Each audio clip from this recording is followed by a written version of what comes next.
غزہ میں 48 دن کے بعد عارضی جنگ بندی کا معاہدہ نافذ العمل، نقل مکانی کرنے والوں کی گھروں کو واپسی، امدادی ٹرک رفح کراسنگ سے غزہ میں داخل۔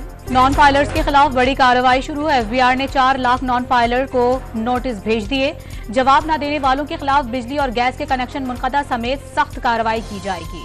پنجاب ریونیو اتھارٹی کی ٹیکس نادہندگان کے خلاف کارروائیاں، شمس آباد مری روڈ پر 3 ملین ٹیکس ادا نہ کرنے پر Talal international man power recruitment agent سی۔ اسٹیٹ بینک کے گریڈ او جی 8 ملازمین کی تنخواہ 39 لاکھ اور پینشن 12 لاکھ کے قریب، او جی 7 کی تنخواہ 25 لاکھ روپے، سینیٹرز کا بھاری بھرکم تنخواہوں پر اعتراضات۔ پاکستان اسٹاک مارکیٹ میں تیزی کا رجحان، نت نئے ریکارڈ قائم، ٹریڈنگ کے دوران 421 پوائنٹس اضافے سے 100 انڈیکس نے پہلی مرتبہ 59,000 کی سطح عبور کر لی۔ نجکاری پر فوکس اور پی آئی اے کی نجکاری پہلی ترجیح ہے، زراعت اور معدنیات سمیت دیگر شعبوں میں سرمایہ کاری کریں گے، نگراں وزیر اعظم کی نجی ٹی وی کے پروگرام میں گفتگو۔ اسرائیلی فوج کے غزہ پر حملے، جبالیہ میں اسکول پر بمباری سے 27 فلسطینی شہید، فلسطینی شہداء کی مجموعی تعداد 15,000 کے قریب پہنچ گئی۔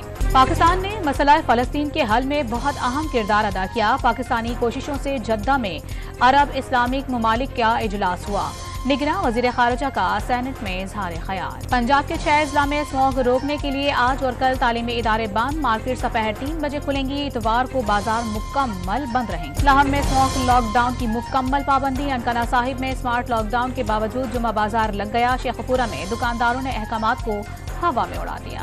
بلاول بھٹو نے مجھے بھی ریٹائر ہونے کو کہا، آصف علی زرداری کا اعتراف۔ بلاول ٹیلنٹڈ، پڑھا لکھا اور اچھا بولتا ہے لیکن ابھی مکمل تربیتی یافتہ نہیں ہے، سابق صدر کی گفتگو۔ فرحت اللہ بابر نے بلاول بھٹو کی فرمائش پوری کر دی، پیپلز پارٹی کے جنرل سیکریٹری کے عہدے سے مستعفی ہو گئے، استعفیٰ دینے سے قبل آصف علی زرداری کو ٹیلی فون پر اعتماد میں لیا۔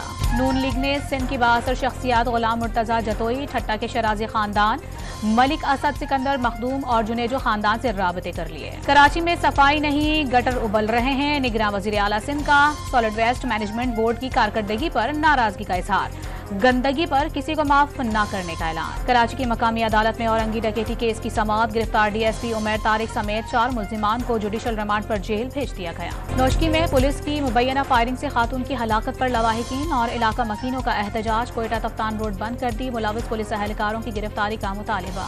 اور گوجرانوالہ میں پنجاب فوڈ اتھارٹی کی کارروائی، 200 من سے زائد ملاوٹی مرچیں اور 5 مشینیں ضبط کر لیں۔